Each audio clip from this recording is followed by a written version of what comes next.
क्योंकि आप मीडिया से हैं, so I would like to know a little about ये जो पूरा कंसेप्ट चल रहा है by the certain ideologies, Godi media. What is this entire Godi media thing about? First of all, the term Godi media is oxymoronic, it is a farce. I'll tell you how. देश ने एक time देखा है, मैं नाम लूंगा, कंट्रोवर्सी होगी तो आप और मैं देख लेंगे फिर. बरका दत्त, उनकी बड़ी फेमस राडिया टेप्स बाहर निकली, नीरा राडिया टेप्स. मतलब एक जर्नलिस्ट न्यूज़ रूम से बैठ कर डिसाइड करता था कि ये आदमी को ये पोर्टफोलियो देंगे, इसको ये मिनिस्ट्री मिलेगी, and it's all publicly documented. तो आप ये देखो, way you taking the Indian democracy for a toss. एक पत्रकार डिसाइड कर रहा है किसको क्या मंत्रालय मिलेगा.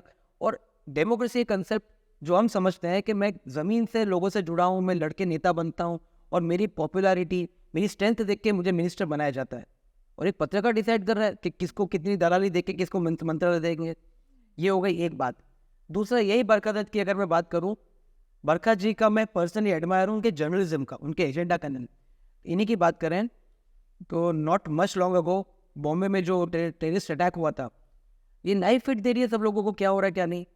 कारगिल के वॉर में ये लाइफ फिट दे रही पाकिस्तान को. तो ये लोग जो काम करते थे वो बहुत अच्छी पत्रकारिता थी. आज की अगर मैं बात करता हूँ तो करण थापर वेटरन जर्नलिस्ट है. वो बोला जाता है कि वो एक डायमंड स्पून में पैदा हुआ है, सिल्वर गोल्ड भी नहीं, डायमंड. वो आदमी हिंदी नहीं बोल पाता, इतनी अच्छी अंग्रेजी बोलता है, फराटेदार. वो व्यक्ति अपनी बुक में लिखता है कि there was a time I had a free run in the PMO. कभी भी आओ कभी भी जाओ, कोई पूछने वाला नहीं था. उन्होंने अपनी पुस्तक में लिखा है, अपनी ऑटोबायोग्राफी में. और आज nobody in PMO responds to my call. मुझे कोई पूछता नहीं है, मेरा एग्जिस्टेंस जीरो हो चुका है. Right. There was that time जब इन लोगों को जाना होता था फॉरेन घूमने, ये पीएमओ को कॉल करते थे और बिजनेस क्लास की टिकटें इनको फ्री में मिल जाती थी. टिकट आ जाती थी कि आपकी टिकट है, आप जाओ. तो ये लोग देश को चला रहे थे. लोकतंत्र आपका साइड में रखो, मिनिस्ट्री साइड में रखो. इतना इनका फ्री रन था, फ्री पैसेज था. अब क्या हो गया, फ्री रन से हटा के इनको फ्री एलीज में डाल दिया. अब ये घर में जाके बैठ गए, इनको कोई पूछ नहीं रहा है. अब लोकतांत्रिक तरीके से काम हो रहा है. आज के देश में एंकर यदि चाहता है तो वो रूलिंग पार्टी को क्रिटिसाइज कर सकता है, वो कांग्रेस का क्रिटिक कर सकता है, वो इंडिया अलायंस का कर सकता है, वो एनडीए अलायंस का कर सकता है. आज जर्नलिस्ट खुल के बाहर आ रहा है, अपना ओपिनियन दे रहा है. मुझे किसी एंगल से इनका गोदी मीडिया का चार्ज आज तक समझ नहीं पड़ा, गले से उतरा नहीं. जब उस जमाने में दूरदर्शन पे एंकर सहमा सहमा आज के ताज़ा खबर, आज की ताज़ा समाचार ऐसे रीड करता था, और आज एक जर्नलिस्ट ओपिनियटेड होके फैक्ट्स के साथ अपना ओपिनियन रख रहा है, तो तब फ्रीडम ज़्यादा थी, आज फ्रीडम ज़्यादा है. करेक्ट. और रिगार्डिंग पावर, तो पावर जो है, power absorbs media and media absorbs power, एक जनरल इंटरनेशनल परसेप्शन है. तो इस हमाम में सभी डैश हैं. हर सरकार, हर सत्ता अपने प्रतिकूल पत्रकारों को जेल में डालने का, डराने का प्रयास करती है. लेकिन अगर आप या आपके व्यूअर्स इसका डेटा निकाल लें ना, तो मुझे पूरा विश्वास है कि मोदी सरकार ने इतने लोगों को तो जेल नहीं कराया जितना इस डॉटेड इंडिया अलायंस ने करवाया लोगों को. राइट. क्योंकि आप बात कर रहे हैं, तो how do you see this dotted India alliance? कुछ है मतलब, ये क्या स्ट्रॉन्ग ऑपोजिशन मिलेगी फाइनली भारत को, या क्या लगता है? राहुल गांधी जी पर्सनली, उनके परिवार ने, उनके खानदान ने, उनके वंश ने देश का तो बहुत बड़ा बंटाधार करा है, and that is an established fact. मतलब मरे हुए लोगों की कॉफिन से लेके, ज़मीन से लेके, पानी से लेके, हवा से लेके, पाताल तक इन्होंने घोटाले कर रखे हैं. और जब G20 देश में हुआ तो ये एक अंतर्राष्ट्रीय सम्मेलन था. उसी तरह 2010 में कॉमनवेल्थ जब था, पूरा विश्व भारत में आया था, सबकी निगाह भारत पे थी, ये पैसा बनाने में लगे हुए थे. इतना कौभांड इन्होंने कर रखा है कि उसका कोई हिसाब किताब नहीं, मीटर क्रॉस हो जाता है. अब ये लोगों ने अलायंस बनाया, बड़ा फैंसी अलायंस है, डॉटेड इंडिया अलायंस. इनको ये लगा कि इंडिया नाम देंगे तो कुछ नया कॉन्सेप्ट आएगा, इंडिया इंडिया इंडिया. तो इनकी क्लैरिटी आप देखें, तुम्हारी यात्रा का नाम तो तुमने रखा भारत जोड़ो. वो अलग बात है, भारत जुड़ा हुआ ही था सदियों से, लेकिन अलायंस का नाम डॉटेड इंडिया अलायंस रख दिया. अब जैसा मैं मानता हूँ कि डॉटेड इंडिया अलायंस मैं कहता हूँ, तो इनके अलायंस में इतने सारे डॉट हैं. जब इनको दिल्ली में केजरीवाल जी को ऑर्डिनेंस लाना था कि दिल्ली को पूर्ण राज्य का दर्जा मिले, उस टाइम तो सब एक साथ थे. 4 दिन पहले की बात है, केजरीवाल जी की मान साहब की आम आदमी पार्टी की सरकार ने कांग्रेस के सिटिंग एमएलए को जेल करा दी. क्यों करा दी? भाई साहब ने इतना एक बयान दे दिया कि राघव चड्ढा तो आम आदमी है, उसकी तो सालाना इनकम 2.5 लाख है, तो कहाँ से 10 लाख रुपए का हनीमून स्वीट वो अफोर्ड कर पा रहा है? इतना क्या बोल दिया। लोकतांत्रिक सरकार ने, डेमोक्रेटिक सरकार ने, फ्रीडम ऑफ एक्सप्रेशन के सबसे बड़े पक्षधर ने, आम आदमी पार्टी केजरीवाल जी की सरकार ने उस सिटिंग एमएलए को जेल में डाल दिया। ये इनका अलायंस है। अच्छा, इस अलायंस में ममता दीदी वेस्ट बंगाल के साथ में। ये अलग बात है कि leader of opposition in Lok Sabha Congress party के अधीर रंजन चौधरी जी, बकौल अधीर रंजन चौधरी, बकौल एलओपी, उन्होंने बोला हुआ है कि लोकतंत्र या डेमोक्रेसी इज डेड इन बंगाल, और वहाँ पे कांग्रेस के कार्यकर्ताओं को मारा जा रहा है। सो वहाँ कांग्रेस के कार्यकर्ताओं को मारा जा रहा है। टीएमसी दीदी की सरकार ये कर रही है, ये आक्षेप बीजेपी और नहीं लगाया, ये कांग्रेस के लीडर लगा रहे हैं, लेकिन नेशनली उनका अलायंस है। बंगाल में कम्युनिस्ट पार्टी और कांग्रेस एक दूसरे के सामने लड़ रहे हैं, साथ में नहीं, सामने लड़ रहे हैं, लेकिन केरला में साथ में सरकार चला रहे हैं, लेकिन ये इनका अलायंस है। सो यहाँ पे एक अंग्रेजी में कहूँ ना तो it is a motley congregation of different parties, मतलब रंग बिरंगी अतरंगी लोगों की एक है को, इनका कोएलिशन बोल लो, कॉन्ग्रीगेशन बोल लो, जमावड़ा बोल लो, और इनकी कोई आइडियोलॉजी नहीं है, केवल एक चीज़ है जो सबको जोड़ के रखता है, मोदी भगाओ मोदी हटाओ। तो ये this is the INDI alliance for you. Right right, मुझे वो जमावड़ा वर्ड बहुत ही सही लगा आपका, क्योंकि एक्चुअली हर दूसरे दिन यही आता है, कहीं पे कांग्रेस और उनकी अलायंस ने कुछ और कर दिया, कहीं कुछ कर, एंड देन लोगों को दिखाने के लिए वो India it is alliance so ironical कि आम आदमी पार्टी की सरकार पंजाब में कांग्रेस के सिटिंग एमएलए को एक ट्वीट के लिए, एक पब्लिक स्टेटमेंट के लिए जेल कराती है, और जब हो हल्ला मच जाता है तो केजरीवाल साहब अगले दिन प्रेस कॉन्फ्रेंस कर रहे हैं कि हमारा कमिटमेंट है डॉटेड इंडिया अलायंस के लिए। ये कैसा कमिटमेंट है बॉस? और उनको सफाई देनी पड़ रही है, मतलब आप समझे, या जेल हो रही है या सफाई दे रहे हैं, ये कैसे हो पा रहा है? Running with the hare, hunting with the hound. Right, absolutely, wow. Okay, so थोड़ा सा बीजेपी के बारे में बात करते हैं। लोग ऐसा कहते हैं कि बीजेपी इतनी पावरफुल है आरएसएस की वजह से। ओके, इस वजह से कहीं ना कहीं आरएसएस को भी अब एक पॉलिटिकल फिगर की तरह देखा जाने लगा है, जो कि आरएसएस नहीं है। What is your take on this? क्या ये सही है, गलत है, या आरएसएस और बीजेपी को आप कैसे देखते हैं दोनों को? चूंकि मैं गुजरात से आया हूँ, and Gujarat is called the laboratory of Hindutva, Hindutva की प्रयोगशाला, एंड राइट सो। मैंने जितना संघ को हिंदुत्व की बात क्यों की मैंने, क्योंकि मैंने ग्राउंड पे आरएसएस और बीजेपी वालों को काम करता देखा है।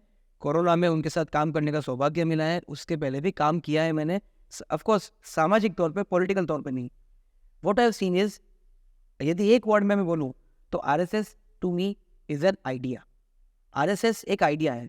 अब ये आइडिया राष्ट्रवाद सिखाता है।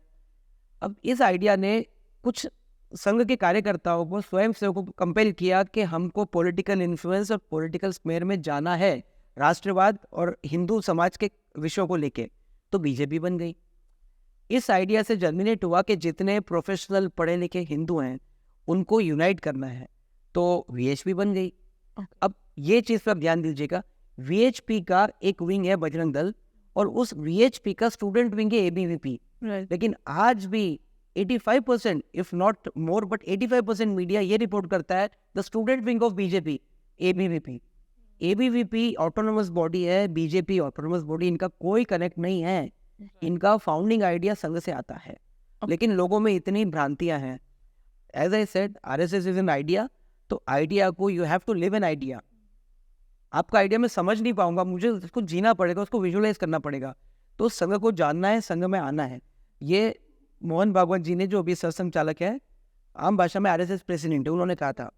तो लोग आरएसएस को समझ नहीं पाते हैं, और इंडिया की हालत है तो कैन यू इमेजिन ओवरसीज या वेस्ट में क्या होगा, जो ऑलरेडी बायस लेके बैठे हैं, प्री कंसीव नोशन लेके बैठे कि कहीं कुछ हुआ, लिंचिंग हुई, अरे कोई बात नहीं, कौन बनने वाला है, अरे तो मोहम्मद इस्लाम, अरे मोहम्मद इस्लाम है, हेडलाइन बना दी।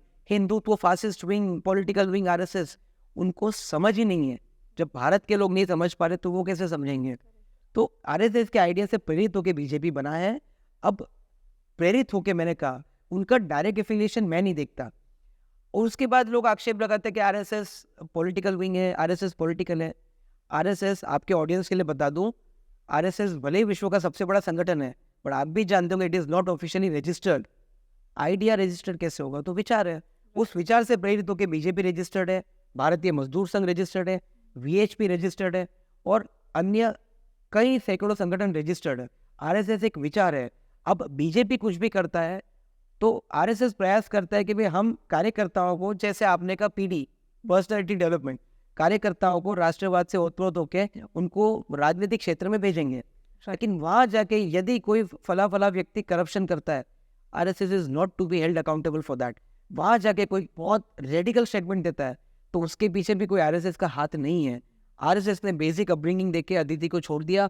अब अदिति कांग्रेस जाए, बीजेपी जाए या वो कुछ और काम करे, आरएसएस का रिस्पॉन्सिबल है बीच में। और आरएसएस पॉलिटिकल है, इससे बड़ा बेवकूफ़ी बड़ा वाक्य या स्टेटमेंट मैंने कभी सुना ही नहीं जीवन में। आरएसएस क्या है पहले गूगल पे डाल दो, विकिपीडिया ही बता देगा आपको। संघ को और भाजपा को कंपेयर करते हैं जी। हमारे लेफ्ट के मेरे कुछ मित्र हैं, उनका कहना है कि these are two sides of the same coin and so much so कि RSS is the B team of BJP, ऐसा कहते हैं। अच्छा। बहुत मैं आपको डिसर्न करके बात बताना चाहूँगा with complete authority, with my knowledge, जो भी मैंने सीखा इनके साथ काम करके। आरएसएस का सबसे स्ट्रॉन्ग कैडर का है केरला में, वहाँ तो बीजेपी नहीं है। राइट। तो BJP RSS are not two sides of the same coin. We are not B team of them, they are not B team of us. ऐसा बीजेपी भी कहती है, ऐसा आरएसएस भी कहती है, लेकिन उसके बाद भी लोग समझ नहीं पाते हैं। ये चीज़ हमको समझनी है। ये इनमें एक अलाइनमेंट है, एफिलिएशन नहीं, अलाइनमेंट है। हो सकता है मैं बीजेपी को सपोर्ट ना करूँ, आरएसएस को करूँ, तो वो अलाइनमेंट अलग वस्तु है, एफिलिएशन अलग वस्तु है। लेकिन इन लोगों को क्या है ना, एक ब्रश लेके पेंट करना है सबको, ये कर देते हैं। लॉजिक कभी मत ढूंढिए इनकी बातों में। True, correct. ओके, सिंस वैसे मैंने मीडिया से रिलेटेड आपसे क्वेश्चन पूछा, पर एक और मैं जानना चाहूँगी। अभी करंट सिनेरियो में जैसे कहा जाता था कि media fourth pillar of democracy है, पर आज हमें पता चल रहा है कि जो पहले की मीडिया थी उसने नहीं किया है ऐसा, जैसा कि आपने अभी डिटेल में बताया सारे ऑडियंसेस के लिए। आज मीडिया का स्टैंड आपको क्या लगता है, और क्या हम देखेंगे कि वापस मीडिया जो एक्चुअली उसका काम है उस पर आएगी, कि भाई न्यूज़ बताना, अपने बायसेस नहीं बताना, वो वाली चीज़? मीडिया को फ्रैंकली मैंने कभी फोर्थ पिलर ऑफ डेमोक्रेसी नहीं माना है, क्योंकि वेदर इट इज बीबीसी और दूरदर्शन, स्टेट स्पॉन्सर्ड है। When it comes to private media, तो पहले जो कांड थे उनके कारनामे थे, मैंने आपको बताया। आज ऐसा नहीं हो रहा, मैं पूरी अथॉरिटी से आपको बोल रहा हूँ, आज ऐसा नहीं होता। एक न्यूज़ रूम में बैठ के एडिटर डिसाइड नहीं करता कौन मंत्री बनेगा। राइट। लेकिन फिर भी मीडिया में एक इनेट नेचर होता है। देखिए, प्रकृति और प्रवृत्ति हर मानव की, हर संगठन की, हर संस्था की होती है। तो मीडिया में एक चीज़ हमेशा थी, जो आज भी है, क्या दिखाना है वो इम्पोर्टेंट नहीं है, क्या नहीं दिखाना है वो ज़्यादा इम्पोर्टेंट होता है। और दूसरा, मीडिया अपना काम कर रही है क्योंकि उसको इतना पता है कि आज केस नहीं ठोकेंगे हमारे ऊपर। लेकिन आपको ये समझना पड़ेगा कि मीडिया चलाने के लिए, सेटअप के लिए पैसा चाहिए। पैसा स्पॉन्सर्स देते हैं, और स्पॉन्सर्स की पॉलिटिकल एफिलिएशन या अलाइनमेंट होती है। राइट। अब अगर स्टेट उसको स्पॉन्सर करेगा मीडिया को, तो दूरदर्शन बन जाएगा। प्राइवेटली वो चल रहा है तो वो सरकार की ना सुन के अपने स्पॉन्सर्स की सुनता है।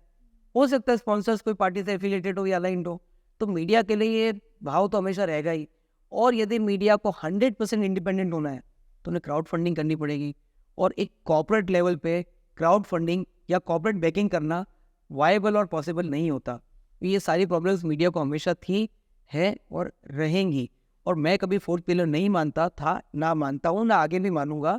क्योंकि ये जो गवर्नमेंट है उसका कहीं ना कहीं कोई भी गवर्नमेंट अक्रॉस पार्टी लाइंस, कहीं ना कहीं गवर्नमेंट का प्रेशर हो ना हो, लेकिन हो सकता है कि मैं अगर जर्नलिस्ट हूँ तो मैं तो चाहूँगा कि मुझे पेट्रोनेज मिले। तो वो पेट्रोनेज लेने के लिए you need to understand, media चलती है लोगों से, लाइक एनी ऑर्गेनाइजेशन। लोग पेट्रोनेज चाहेंगे। हो सकता है पीएमओ पत्रकारों को एंटरटेन ना करें, लेकिन पत्रकार तो चाहेंगे कि चक्कर मारे वहाँ पे, साहब का हमको फेवर मिले। तो ये तो हमेशा रहेगा। लेकिन द बेस्ट पार्ट इज, मैं हमेशा उटोपिक तो नहीं हूँ, ऑप्टिमिस्टिक हूँ मैं। बेस्ट पार्ट इज कि हमारी डेमोक्रेसी इतनी वाइब्रेंट है ना कि there are checks and balances. यदि मीडिया गलत जा रहा है तो सुप्रीम कोर्ट लताड़ लगाएगी। सुप्रीम कोर्ट की जजमेंट में फेलेसी होगी तो उसको सरकार ओवरटर्न कर सकती है। और सरकार की कई पॉलिसी में प्रॉब्लम आती है तो ब्यूरोक्रेसी भी कहीं ना कहीं उनको अंदर से थपेड़ लगाती है कि सर ये चीज़ गलत होगी। और ब्यूरोक्रेसी अगर करप्शन करती है तो उसके ऊपर लीडर्स चुने हुए बैठे हैं, सरकार के हमारे नुमाइंदे। तो ये चेक्स एंड बैलेंस का पूरा मैकेनिज्म है हमारे पास। डू यू सी कि कहीं पे सोशल मीडिया थोड़ा सा रोल प्ले कर रहा है, यू नो, जैसे कहना चाहिए कि नॉट एट पार डेफिनेटली, पर अपना एक मीडिया के साथ में पैरेलली चलना, क्योंकि बहुत सारे हम ऐसे पेजेस देखते हैं, बहुत सारे ऐसे अकाउंट्स देखते हैं जो अपना एक जर्नलिज्म चलाते हैं and they try to find out the truth और वो दिखाने की कोशिश करते हैं। पर सोशल मीडिया को आप कैसे देख रहे हो अभी इस पूरे मीडिया के सिनेरियो में? सोशल मीडिया जो है ना, मैं उसको थोड़ा सा और मैक्रो लेवल पे देखता हूँ, तो I classify them as digital media. उस डिजिटल मीडिया में one part is social media, one part is YouTube जिसमें आप और हमारा पॉडकास्ट भी आता है, एंड वन पार्ट इज जहाँ मेन स्ट्रीम मीडिया खुद भी प्लायबल होके प्लायंट होके अपने यूट्यूब चैनल्स बना लिए। टेल मी वन थिंग, अगर लोग फला फला चैनल को टीवी पे देख रहे हैं तो उनको मेरे मोबाइल पे आने की क्या ज़रूरत है, ऐप के थ्रू उनको यूट्यूब पे आने की क्या ज़रूरत है? तो सोशल मीडिया को मैक्रोस्कोपिक लेवल पे मैं देखता हूँ डिजिटल मीडिया के फॉर्म में, और ये डिजिटल रेवोल्यूशन जो आया है वो just because of this, not endorsing any brand, just because of mobile phones. Right. So आज ये हो गया ना कि पहले मेरे पास एक प्रेस का कार्ड होता था, एक कैमरा सेटअप और आप जैसी सुंदर टीम होती थी, तो मैं अपने आप को डिस्टिंग्विश कर पाता था, लोग कर पाते थे, तो पत्रकार महोदय, पत्रकार महोदय। अब क्या हो गया है ना, इस सीधा मैंने यहाँ पे शुरू किया।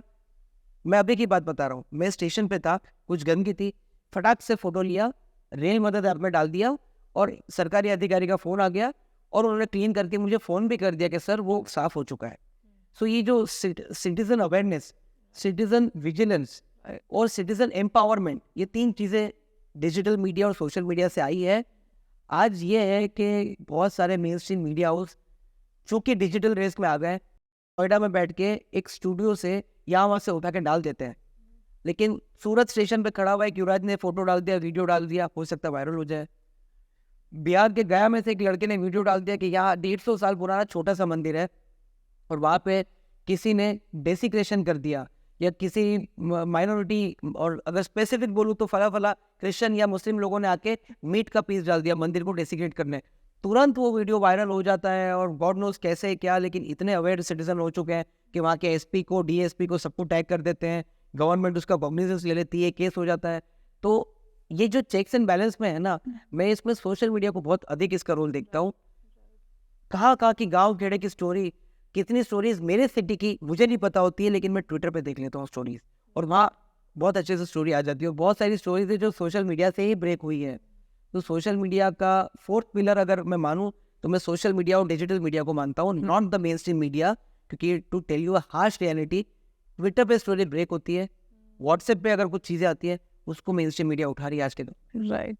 आई थिंक ये पॉइंट आपका मुझे बहुत सही लगा कि सिटीजन्स एक्चुअली बहुत एम्पावर हो गए हैं बिकॉज ऑफ सोशल मीडिया। एक चीज़ मुझे आपसे जाननी है, मोदी जी अगर पार्लियामेंट में 33% रिजर्वेशन देते हैं तो वो एक बहुत बड़ी अचीवमेंट, एम्पावरमेंट ऑफ वुमेन कहा जाता है। लेकिन अगर अरविंद केजरीवाल कुछ चीज़ें फ्री में बांटते हैं तो उसे फ्रीबीज और फ्रीबी वाली पॉलिटिक्स कहा जाता है। ऐसा क्यों है? अगर आप देखेंगे तो देश में जो गरीब तबका था उनको पानी देना, गैस देना, उनको शौचालय देना, मतलब ऐसी चीज़ जो बड़ी बेसिक होती है, वो मोदी जी ने देने का प्रयास किया और दिया कुछ हद तक। इलेक्ट्रिसिटी देना गांव-गांव तक। अब इसी श्रेणी में अगर आप आगे आते हैं तो विमेन लेड रिजर्वेशन जो ये है, इसको विमेन लेड एम्पावरमेंट के रूप में देखा जा रहा है। देखिए, मैं अगर चाहता हूँ कि अदिति है और अदिति अच्छा काम करे, उसको सपोर्ट करूँ, तो हो सकता है कि मेरा कोई बायस हो सकता है, बायस एज इन कि ये कमज़ोर है, इसको मदद करो। तो हम तो माताओं को, महिलाओं को शक्ति मानते हैं, कमज़ोर क्यों? लेकिन हाँ, ये है कि सोसाइटली स्ट्रक्चर जो रहा है हमारा, महिला के पीछे छूट गई। तो यहाँ पे हम महिलाओं को भीख या रेवड़ी नहीं दी जा रही। हमारे देश ने जो कानून लाए हैं वो ये किया है कि इनको वुमेन लेड एम्पावरमेंट, आपको मदद मैं नहीं करूँगा, बस आई विल इंश्योर कि आप उस जगह बैठें जाके, और जब आप उस जगह बैठोगे आपको किसी की मदद नहीं चाहिए होगी, आप हमारी मदद करेंगे, समाज को आप आगे लेके जाएंगे। हैविंग सेड दैट, ये बात एक हो गई। कोरोना के बाद मोदी जी और सरकार ने काफ़ी जगह ये चीज़ को पुश किया है, पेडल किया है कि हमने 80 करोड़ लोगों को राशन दिया। तो विपक्ष के लोगों का कहना है कि ये रेवड़ी नहीं है, ये फ्री नहीं है। आप एक बात देखिए, कोरोना के बाद काफ़ी चीज़ें डिजिटलाइज हो गई है। कोरोना के बाद इकोनॉमी में एक पैराडाइम शिफ्ट आया है। हम जो एक्सपोर्ट कम करते थे वो एक्सपोर्ट बढ़ गया, और इंपोर्ट जो हम बहुत कर रहे थे वो थोड़ा कम हुआ। तो इकोनॉमी में एक पैराडाइम चेंज आया है। जो गरीब गुर्बत में जीता, बिलो पॉवर्टी लाइन या अबव पॉवर्टी लाइन 1 और बिलो पॉवर्टी लाइन, ये 2 कैटेगरी के लोग हैं। तो इन लोगों को खाने की तकलीफ थी, किल्लत थी, तब से लेके आज तक 2.5-3 सालों से सरकार 80 करोड़ लोगों को राशन दे रही है, क्योंकि इनको उस लाइन से ऊपर लेके आना है जो नई ढलती इकोनॉमी है उसके साथ इनको ढालना है। तो ये इनको एम्पावरमेंट करने का तरीका है, नज़रिया है, सोच है। इसको मैं फ्री भी नहीं देखता।